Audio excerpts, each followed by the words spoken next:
ওদের দাবি কিন্তু মূলত এটা না যে ইমাম সাহেব সূরা ফাতিহা পড়ে নেই। ওদের দাবি হইল ইমামও সূরা ফাতিহা পড়বে, মুসল্লিরাও সূরা ফাতিহা পড়বে। কিন্তু এখন যদি কয় যে মুসল্লিরা সূরা ফাতিহা পড়ে নাই, তো বিএনপির লোক যেগুলো আছে এগুলো আহলে হাদিসের অস্তিত্ব রাখবে না। এই কারণে ওই দাবিটা দেয় নাই। দাবিটা দিছে কি, কয় যে ইমাম সাহেব সূরা ফাতিহা পড়ে নেই জানাজার নামাজে। তো এখন আসলে কি সূরা ফাতিহা জানাজায় পড়ার কোনো বিধান আছে কিনা, বা সাহাবায়ে কেরাম পড়ছেন কিনা? সূরা ফাতিহার ব্যাপারে একটা হাদিস আছে, লা সলাতা ইল্লা বিফাতিহাতিল কিতাব। কোনো নামাজ ততক্ষণ পর্যন্ত নামাজ হবে না যতক্ষণ পর্যন্ত সূরা ফাতিহা না পড়া হবে। এটা সহিহ হাদিস, বুখারী শরীফে আসছে, মুসলিম শরীফে আসছে। তাহলে এখন কথা হইল, আমরা যে জানাজার নামাজ পড়ি এখানে তো সূরা ফাতিহা নাই, তাহলে তো এটা নামাজ হইতেছে না। আবার আমরা যে ইমামের পিছনে নামাজ পড়ি, যে আজকে ফজরের নামাজ আমার পিছনে আপনারা পড়ছেন, আপনারা তো কেউ সূরা ফাতিহা পড়েন নাই, তাহলে আপনাদের কি নামাজ হয়নি? বিষয়টা কি? বিষয়টা হচ্ছে হাদিস, একটা হচ্ছে হাদিস আর একটা হচ্ছে সুন্নত। হাদিস বলা হয় যেটা রাসূল বর্ণনা করছেন, আর সুন্নত বলা হয় যেটা রাসূল মানছেন, যেটা রাসূল পালন করছেন, যেটা সাহাবীরা পালন করছেন। এখন যেই সাহাবী বলছেন যে জানাজার নামাজে সূরা ফাতিহা পড়া যায়, পড়তেন, ওই সাহাবী কোনোদিন জানাজার নামাজে কি পড়েন নাই? সূরা ফাতিহা পড়েন নাই। তবে কিছু কিছু সাহাবী জানাজার নামাজে সূরা ফাতিহা পড়ছেন, এটার প্রমাণিকতা আছে। কিন্তু অধিকাংশ সাহাবী জানাজার নামাজে সূরা ফাতিহা পড়েন নাই। এখন জানাজার নামাজে সূরা ফাতিহা পড়া হয় না, কিন্তু হাদিসের মধ্যে আছে সূরা ফাতিহা ছাড়া নামাজ হয় না। দুইটা সাংঘর্ষিক না? দুইটা সমাধান কি? সমাধান হইল, কোরআন হাদিসের অসংখ্য হাদিস বিশারদরা বিভিন্ন উসুল দাঁড় করাইছেন। এই উসুলগুলা যদি আপনাদের সামনে আলোচনা করে আপনারা বুঝবেন না, আপনাদেরকে যৌক্তিকভাবে দুই চারটা দাবি উপস্থাপন করলে বিষয়টা বুঝবেন। আল্লাহ রসুল বলছেন নামাজ কবুল হবে না সূরা ফাতিহা ছাড়া। তো জানাজার নামাজে সূরা ফাতিহা কেন পড়া হয় না? দেখেন, জানাজার নামাজ, সলাৎ শব্দের অর্থ নামাজ, আমরা এটা জানি, কিন্তু আসলে আবিধানিকভাবে সলাৎ শব্দের চারটা অর্থ আছে। সলাৎ শব্দের অর্থ হচ্ছে দোয়া, সলাৎ শব্দের অর্থ হচ্ছে দুরুদ, সলাৎ শব্দের অর্থ হচ্ছে এই তাসবিহ, সলাৎ শব্দের একটা অর্থ হচ্ছে নামাজ। তাহলে সলাৎ শব্দের অর্থ নামাজ ছাড়াও আরও অনেকগুলা অর্থ আছে। আরেকটা অর্থ আছে, ওই বেত আছে না কিছু, ওই বাজারে বিক্রি করে দেখবেন বেত, ওই বেতের মধ্যে দেখবেন কালো দাগ দেওয়া থাকে, কালো পুইরা, দেখছেন বেত কালো করে? হ্যাঁ, এই বেতটাকে পুইরা সোজা করে না, এটাকে আরবিতে বলা হয় সলাৎ। মুমিন নামাজের ভিতরে নিজেকে আঙ্গারের মধ্যে পুইরা রুকু দিয়া সেজদা দিয়া নিজেকে এরকম সোজা করে, এই কারণে নামাজকে নামাজ বলা হয়, সলাৎকে সলাৎ বলা হয়। তাহলে সলাৎ শব্দের একটা অর্থ হচ্ছে তাসবিহ। সলাৎ শব্দ যখন পাখির ক্ষেত্রে ব্যবহার হবে তখন অর্থ হবে তাসবিহ। সলাতুত তাইর, পাখির নামাজ, পাখির কি নামাজ আছে নাকি? নাই। তাহলে অর্থ হবে কি? তাসবিহ। আল্লাহর ক্ষেত্রে ব্যবহার হইলে হবে একটা, বান্দার ক্ষেত্রে ব্যবহার হইলে হবে একটা, কিন্তু সলাৎ দ্বারা আমরা বুঝি কি? নামাজ। এখন নামাজ কাকে বলে? নামাজ বলা হয় জাতুর রুকুই ওয়াস সুজুদ, যেটার মধ্যে রুকু সেজদা থাকে ওটাকে কি বলা হয়?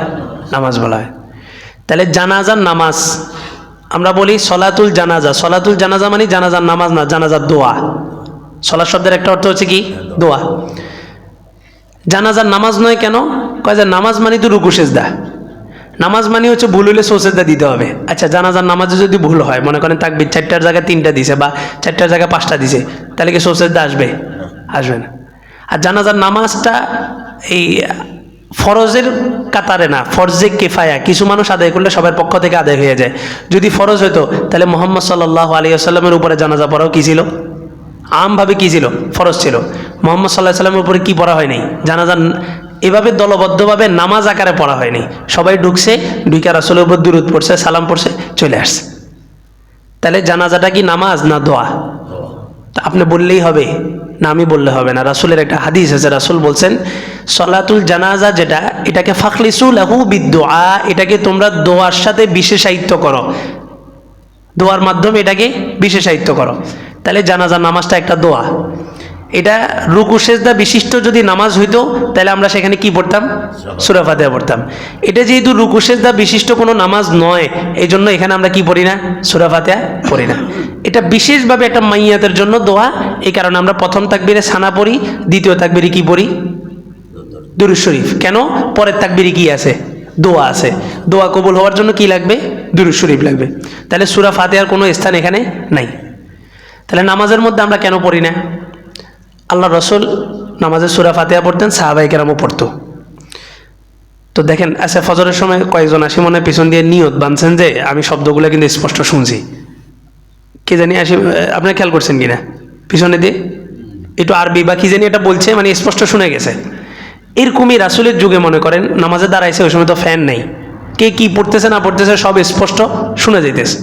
তো রাসূলও সূরা ফাতিহা পড়তেছে, রাসূলের পিছনে সাহাবীরাও কি করতেছে, সূরা ফাতিহা পড়তেছে। রাসূল সালামটা ফিরে বললেন যে হাল তুনাজিউনি, তোমরা কি আমার সাথে ঝগড়া করতেছ?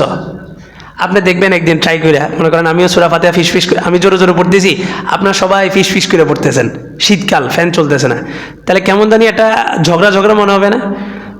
রাসূল সালাম ফিরে বললেন তোমরা কি আমার সাথে ঝগড়া করতেছ? আমিও সূরা ফাতিহা পড়তেছি, তোমরাও পড়তেছ। আচ্ছা আমরা নামাজে কার সাথে কথা বলি? আল্লাহর সাথে কথা বলি।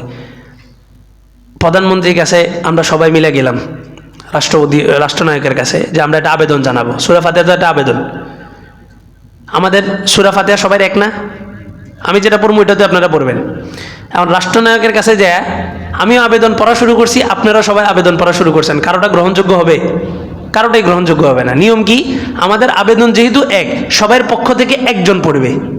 তা আল্লাহর রাসূল বলেন মাল্লাহু ইমামুন ফা কিরাআতুল ইমামি লাহু কিরাআতুন, যে ব্যক্তির ইমাম আছে ইমামের কেরাত মুক্তাদির কেরাত হিসাবে যথেষ্ট। আমি আপনাদের সবাইয়ের জিম্মাদারি নিয়ে আল্লাহর সাথে আপনাদের ব্যাপারে দরখাস্ত করছি। ইয়াকা না'বুদু, না'বুদু বহু বচন, এক বচন না, বহু বচন। আমরা কার গোলামি করতেছি? আল্লাহর গোলাম। আমরা বলতে কে? আমি এবং আমার মুসল্লিরা।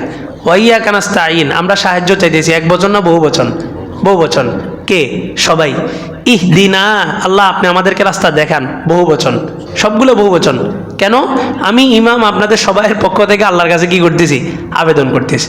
তাহলে আমিও ইমাম আবেদন করতেছি, আপনারাও আবেদন করতেছেন। রাষ্ট্রনায়কের সামনে সবাই মিলে একসাথে কথা বলা যেমন বেয়াদবি, আল্লাহর সাথে দাঁড়ায় ইমামের সাথে মুসল্লিরাও মিলে সূরা ফাতিহা পড়াটাও আল্লাহর সামনে কি এটা বেয়াদবির মতো।